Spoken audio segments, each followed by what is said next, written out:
दोस्तों, जर्मनी ने भारत को एक ऐसा ऑफर दिया है जो चीन और पाकिस्तान दोनों की नींदें उड़ा देगा।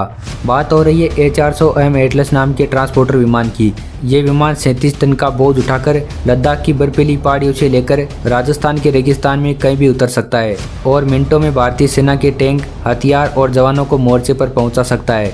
खास बात यह है कि अगर ये डील पक्की होती है तो लगभग 80 विमान भारत में ही बनाए जाएंगे, जिससे मेक इन इंडिया को नई उड़ान मिलेगी और भारत एक बड़ा रक्षा निर्यातक बन जाएगा। इस वीडियो में हम जानेंगे कि जर्मनी का ये ऑफर भारत के लिए कितना बड़ा गेम चेंजर है, चीन पाकिस्तान के लिए खतरे की घंटी क्यों है और भारत की डिप्लोमेसी को किन नई ऊंचाइयों पर ले जाएगा। दोस्तों, भारत से पक्की दोस्ती के लिए एक तरफ मिडिल ईस्ट खड़ा है तो अब लाइन लगाकर कई और देश भी खड़े हो गए, लेकिन इस बार ये देश यूरोप से सामने आ रहे हैं जो कह रहे हैं कि हम नाटो देश है और फिर भी हम भारत का साथ देंगे हर जगह पर, चाहे वो डिफेंस हो या फिर जियोपॉलिटिक्स। दरअसल चीन और पाकिस्तान के खिलाफ भारत को अब तक रूस, फ्रांस और इजराइल जैसे पुराने दोस्तों ने मजबूत साथ दिया, लेकिन अब इस कतार में एक और यूरोपीय देश आ चुका है, जर्मनी, जो नाटो संगठन का सदस्य है। जर्मनी ने एक ऐसा कदम उठाया है जिससे बीजिंग से लेकर इस्लामाबाद तक हलचल मच चुकी है। दरअसल जर्मनी भारत को देने जा रहा है एक ऐसा महाबली योद्धा जो अकेले ही जंग का पासा बदल देगा। बस एक साइन और लगभग 80 मिलिट्री ट्रांसपोर्ट विमान भारतीय धरती पर उतरना शुरू कर देंगे। दरअसल 3 सितंबर 2025 को नई दिल्ली में भारत और जर्मनी के विदेश मंत्री की मुलाकात होती है, जिसको पूरी दुनिया ने एक छोटी और सामान्य कूटनीतिक बैठक समझा, लेकिन दरवाजे के पीछे भारत के लिए एक ऐसा ऑफर आ गया जिसने भारत की वायुसेना के भविष्य को नई दिशा दी है। दरअसल यूरोपीय देश जर्मनी ने भारत को अपने सबसे advance military transport aircraft A400M Atlas की पेशकश कर दी।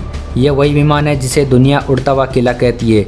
भारत पहले ही अपनी वायुसेना के लिए 40 से 80 मीडियम ट्रांसपोर्ट एयरक्राफ्ट खरीदने पर विचार कर रहा है और ये जरूरी भी है क्योंकि सोवियत के दौर से पुराने AN-32 और विशालकाय IL-76 विमानों को बदलना है। अब ये खाली जगह जर्मनी के A400M के लिए खुल चुकी है क्योंकि जर्मनी ने भारत के सामने अपना सबसे बड़ा प्रस्ताव रख दिया है। अब जानते हैं कि ये A400M गेम चेंजर क्यों है। ये विमान 37 टन पेलोड उठा सकता है। ये क्षमता अमेरिका के भरोसेमंद C-130 से लगभग दोगुनी है। ये लंबी रेंज और हाई स्पीड का अनोखा कॉम्बो है और सबसे खास बात यह है कि ये किसी भी तरह के रनवे पर ऑपरेट हो सकता है, चाहे लद्दाख की बर्फीली पट्टियाँ हो या फिर राजस्थान का रेतीला इलाका। हर जगह A400M उतर सकता है और उड़ान भी भर सकता है।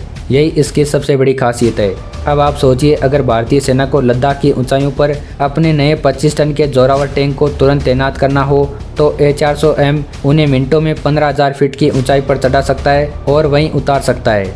जब तक दुश्मनों को समझ आएगा, भारतीय टैंक उनकी चौकियों पर पहुंच चुके होंगे।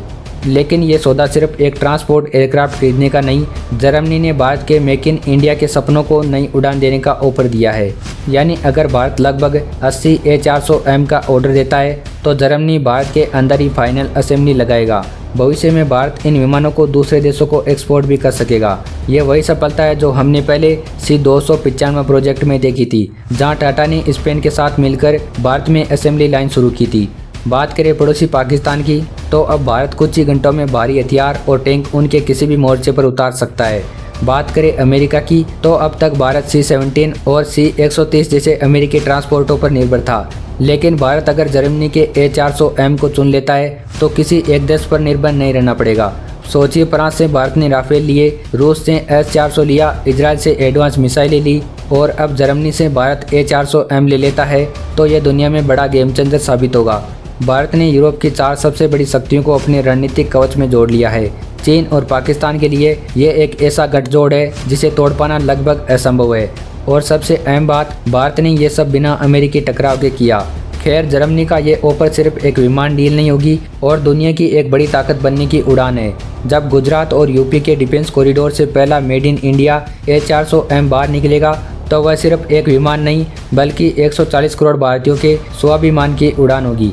अब आपका क्या कहना है, क्या भारत को जर्मनी का ये ऑफर स्वीकार कर लेना चाहिए? क्या जर्मनी का ये ऑफर भारत को बड़ा रक्षा निर्यातक बना देगा? अपनी राय कमेंट करके जरूर बताइए और अगर आपको ये वीडियो पसंद आया तो वीडियो को लाइक करके चैनल को सब्सक्राइब जरूर करिए।